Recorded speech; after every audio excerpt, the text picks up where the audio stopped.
지난주에 부산의 코로나19 최다 확진자 수가 자꾸만 경신되고 해서 참 걱정이 많이 됐었습니다. 근데 이번 주 들어서는 그래도 조금씩 줄어들고 있는 것 같지? 어제는 부산에서 코로나19 신규 확진자 78명 나왔는데 현재는 어떤 상황이고 또 뭘 조심해야 되는지 이야기 나눠보겠습니다. 예, 대한가정의학회 코로나19 비상대책위원 동아대학교 병원 한성호 교수 전화 연결돼 있습니다. 교수님 안녕하십니까? 안녕하십니까? 예, 어쨌든 행복한 금요일 아침입니다. 네네네. 예, 78명이었습니다. 어제를 기준으로 해서. 그렇습니다. 예, 부산의 코로나19 상황 진단해 주실까요? 지난 27일 100명으로 증가했다가 28일 82명, 오늘은 78명으로 약간 감소세입니다.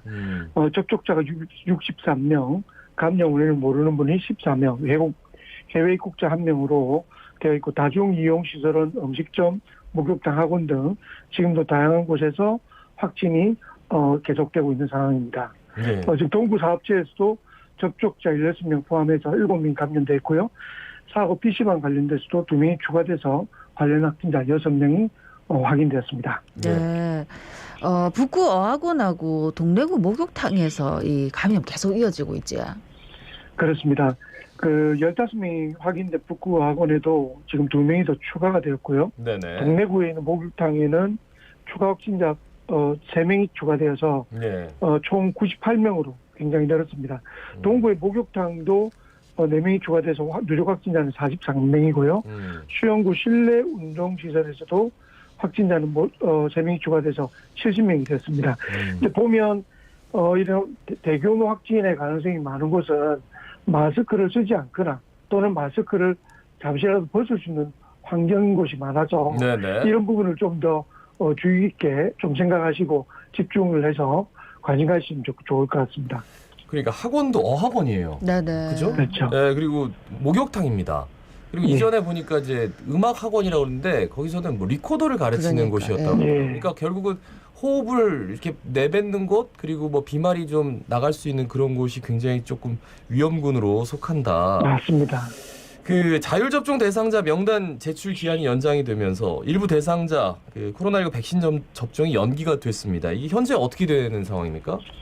26일부터 선원, 항만 근로자, 콜센터 직원 등 1, 2차 자율 대상 접종은 지금 진행이 되고 있습니다. 네네. 근데 이제 3차 자율 대상자 접종 대상자 명단 제출 기간이 일주일 정도 28일까지 연장되면서 이제 3차에 해당되는 분들은 아마 예약과 접종이 이제 미뤄졌는데요. 이런 부분에 대해서도 곧 이제 계획이 발표될 예정입니다. 어쨌든 이런 부분들이 또 순조롭게 접종이 다 되어서 네네. 부산 지역의 특수한 업종에 있는 분들한테도 조금이나마 이런 백신을 맞을 수 있는 기회가 확대되었으면 하는 바람입니다. 네. 지금 정부에서는 뭐 물론 지자체별로 4단계를 하고 있는 곳도 있지만은 정부에서는 비수도권 사회적 거리두기 3단계 지금 중인데 이게 추가 방역 대책 도입하기엔 좀 이르다 하는 입장을 내놓고 있던데 어떻게 보십니까? 예, 이 뜻은 뭐냐면 비수도권의 3단계 격상이 이제 이번 월요일부터 시행이 됐지 않습니까? 예. 네네. 그러면 이제 실제로 이제 거리두기를 다시 강하려면 3단계 효과를 보고 이게 많이 미진하다면 이제 4단계로 격상하는 걸 고려한다는 뜻이고요. 그렇죠. 이게 이제 단계가 올릴 때마다 워낙에나 소상공인들이나 저소득 서민층의 피해가 워낙 크기 때문에 네네. 이런 영향을 평가하기에는 좀 이르다.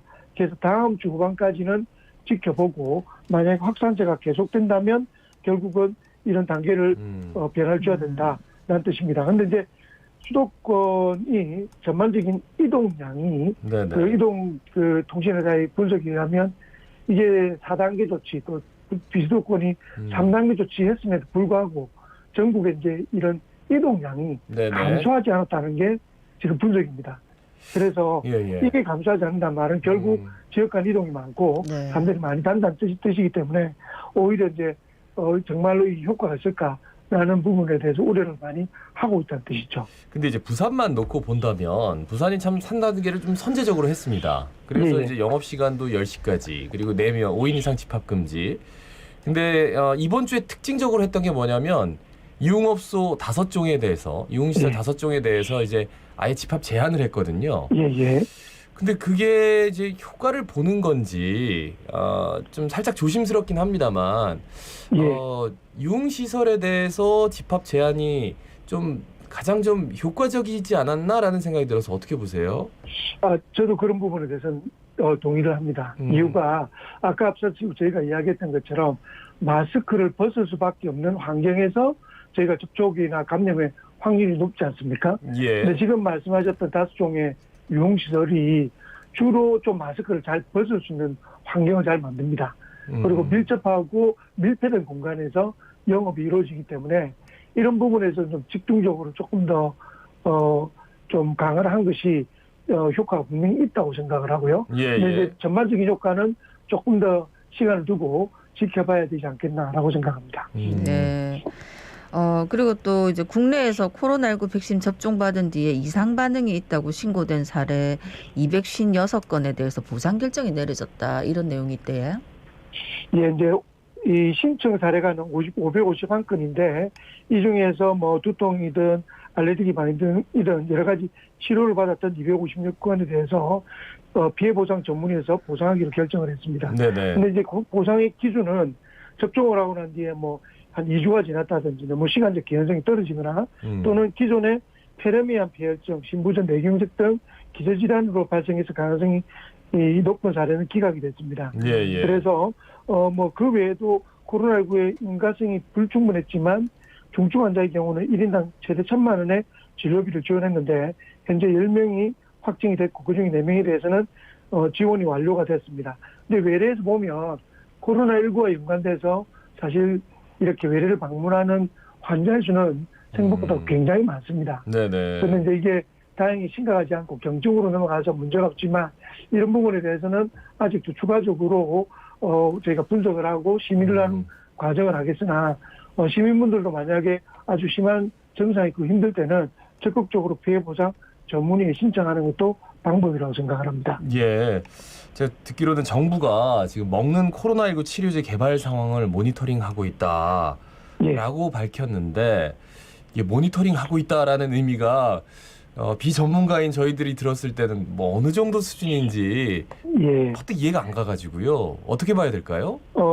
여러 나라에서 경구용, 다시 말해서 먹는 코로나19 치료제를 개발 중입니다. 네네. 대표적으로 화이자가 그 코로나19 백신 부스터라고 하죠.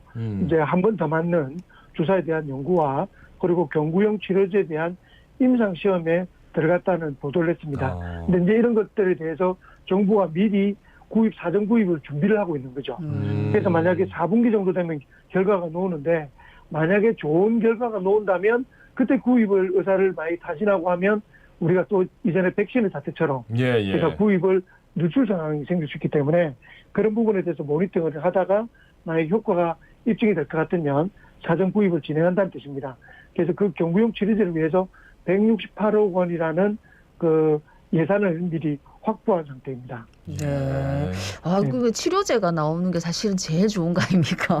맞습니다. 예. 치료제만 있다면 저희가 이 상황을 정말 끝낼 수가 있다는 거죠. 예. 아니 근데 파이자 모더나 안 그래도 수십조 원의 이익이 있을 거다. 뭐 이런 기사도 나오더라고요. 그러면 치료제까지 개발하면 도대체 야. 우리나라도 열심히 개발하고 있는데 우리나라가 좋은 개발했으면 결과 좋겠어요. 있기를 바랍니다. 예. 예. 아니 근데 요즘은 너무 정보가 많아가지고 예. 백신 접종한 뒤에 뭐 기본적으로 우리가 안내받는 뭐 내용들이 아니 있습니까? 이런 예, 증상이 나타나면 일단은 뭐 약을 먹고 좀 쉬다가 아니면 더 하면은 병원을 찾아라 하는 게 있는데 그래도 된다 안 된다 너무 정보가 많아서 교수님 좀 한 번만 좀 짚어주시지. 일단 가벼운 증상들은 조금 지켜보는 게 중요한데 제일 중요한 건 접종을 하고 난 뒤에 최소 며칠은 충분히 쉬시는 겁니다. 예. 그때 무리하게 일을 하실 때 굉장히 어려움을 많이 겪으시거든요. 네네. 그래서 충분히 쉬는 것이 좋고요. 특히 기저질환을 가지신 분들은 더더군다나 기저질환에 관련돼서 좀 더 충분히 쉬면서 관찰하는 게 중요합니다. 그런데 그리고 믿을 수 있는 주치의분들한테 증상이 심할 때는 꼭 가셔서 미리 상담을 하십시오. 그분들은 우리 환자분의 상태를 잘 파악하고 있기 때문에 조금이라도 의심되면 대학병원 같은 상급병원에 가서 적극적 치료를 받게 해주실 겁니다. 그래서 결론적으로는 좀 의사와 미리 상담할 수 있는 기회를 많이 가지시라라고 말씀드리고 싶습니다. 예, 말씀 잘 들었습니다. 고맙습니다. 고맙습니다. 고맙습니다. 예, 대한가정의학회 코로나19 비상대책위원 동아대학교병원 한성호 교수였습니다.